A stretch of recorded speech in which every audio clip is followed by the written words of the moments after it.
our first episode of Paggawa ng Ating Sarili. I'm Clyde, and Joaquin, right? we will be going over our identities and what shaped our lives. So let's start off. Joaquin, how did your parents shape your identity? Honestly, they weren't really around till like grade 2. My dad came back from his overseas trip, and the main parents were mainly my grandparents because they were like living in Philippines, which is kind of nice. I see. For me, they taught me everything such as respect, culture, and religion. However, my mom was gone for a decent chunk of my life since she moved to Canada for a bit, and she was just working there and trying to get us to move and live there. By the Yeah. way, how was your life at Philippines before like you moved to Canada? Yeah, it was hot. It was blazing in there. We had a really bad president at the time, so there was a lot of crime activity where I was from. I lived in the hood / the ghetto side of Manila, Ortigas Avenue. I had to get in 3 street fights when I was in the ripe age of 7 years old.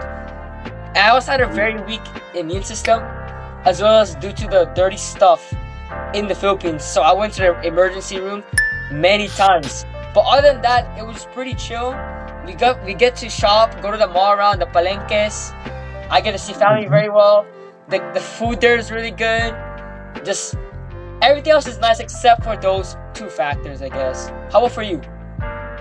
For me, honestly, the temperature was like nice and humid. On my opinion, hey, everyone else has their own opinion. But the people that were around me, like in Philippines, were just basically my family. I didn't really have friends that much because most of the people I go to school with are my family, cousins. Speaking of school, we had to move to Canada at some point because now we're in Canada. So how was early life for you? How was early school for you in Canada when you just moved, or early life in general? Honestly, it was actually pretty nice since in school. Well, I had you. You were my first friend, and the 2 siblings, which were Anthony and Nicholas, they were trying their best to understand me and help me understand things. Yeah. The things that was like I was learning, like the culture, the education, were pretty nice and cool. Honestly, but I guess overall, the early experiences to me, cool. The culture at that time was pretty boring. Like, imagine going to like the nice, loud Philippines with all the people to quiet Canada. That was at least for me. But for me, I moved before you, I was really alone. I had no friends. I was like the only Asian in my class / school. I had lots of bullies back then who picked on me. My whole school, from elementary to junior high, I had some friends along the way, but I was pretty much bullied my whole life. But over time, I gained more friends and confidence due to more and more moving to Canada, and I decided to switch my life around. I hit the gym, played sports a lot. I just really wanted to get out of the cycle. How's school now? Honestly, it's pretty, right now it's pretty boring. I've just been training boxing, my sport. I've just been training my sport a lot. Boxing is really takes a toll in my life. All I do is box, train. I don't really have much social life. I get some recognition for my training or for my fights or from some people. I have to deal with some annoying people sometimes, but really, it's boring. It's kind of just in the way now. I have a few real ones at school. My only friends are at the boxing gym. I have a few real ones. How about for you though? For me, it's pretty good since I'm more outgoing than I am. Yeah, I'm also been training you grade as well. 7s and stuff. Yeah, and a lot of I got a lot less fat because of the training you put me into. Every time I go to your house. Overall, it's pretty nice. Soccer is pretty cool. All that. Well, now it's I guess more for fun, in my opinion. What kind of hobbies do you do? All of it. Okay, we already know about boxing, but let's go back to grade 7, because back then I did volleyball and weight training because I was trying to, which did get me out, but I was trying to get out of the victim cycle in grade 7. I was still picked on, I was bullied, I was fat, I had friends, but I was still bullied. but I switched to boxing because I had no passion for volleyball. Like I made some friends, but I had no passion for it really. And I always had a passion for martial arts or a reoccurring nick. It would go away, but it would come back because I'd be bullied and I just wanted to defend myself. And yeah, I met. Speaking of from my how it affected my personality, I met so much great people from boxing. It taught me to be disciplined. It taught me respect for others. It taught me that anything I want in life, I have to work hard for things. For it, it taught me to stay calm under a storm, and just in general, it taught me many life lessons. How about for you? What hobbies do you do? I didn't really have any. Like I was only playing games and no other hobbies. Like back in my early years, but now I'm just enjoying soccer, and I get this boxing because of you.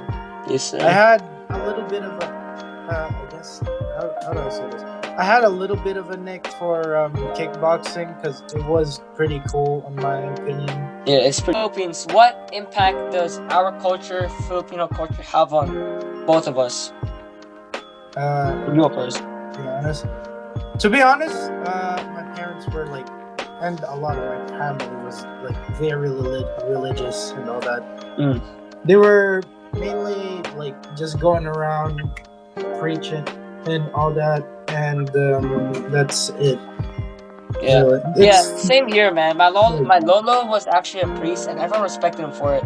But also, being Filipino, we just have so much pride for our country. It is engraved in every single one of us. If we see a Filipino doing good, we're just so proud. But another pretty big thing is most Filipinos, we go through poverty or we go through something bad in our life, which usually builds some sort of mental toughness in some of us Filipinos, which lead to strong mentalities, and it creates tough people, tough boxers like I am, or they're just tough people. Anyway, but how did your friends or people around you create your identity? How did it create your identity? Honestly, they have changed a lot. Mainly, I have been bullied like a little bit. I've been picked on a little bit, but honestly, that didn't really impact me much. I was still me, still kind of fed. Didn't really change. But the people around me, like my friends, like you got me into like training and all that, and wanting to better myself because you work hard and all that. Always, bro. But honestly, it's made a lot of impacts. Friends have made a lot of impacts, but the people that were bullying me, not that much. They don't get through my skin and all that. How about you, bro? Well, for one, people around me for a long time, I got bullied and picked on for my whole chunk of my life, which motivated me to escape the cycle and work out and get to where I am today, a boxing champion. For my friends, however, being around them so much, I like slowly pick up parts of their personality, like their saying, their slang, the way they talk, the joke, their humor. But mostly, that's it though. I usually influence my friends into things instead of me getting influenced. Like, how does social media influence your life? Okay, this is a pretty good one. So I watched a lot of YouTubers as a kid, so much that I wanted to be a YouTuber as well, which led to my such great English when at a young age when I'm Filipino, because I tried starting my own channel at like 5 and spoke in English, so which led to my pretty good English. But they inspire me a lot. They create parts of my slang for some time, my humor, personality, and I just now that was back then. Like Flamingo, Jacksepticeye, Game with Kev, they created my personality as a kid. But now it's just using me as it's like motivation now. I see these boxers, I get more motivated seeing them be successful. But how about for you? Honestly, they have influenced a lot of my stuff, of my hobbies and all that, like video games, how I act, and the opinions on drama, popular MMOs. Yeah. Thanks for watching Paggawa ng Ating Sarili. For the next episode, we will be exploring the world to the perspective of the toughest man in the world. and how his traumatizing events shaped him. Anyways, this is it. This is all pagawa ng ating sarili. Thanks for listening with us. Bye-bye.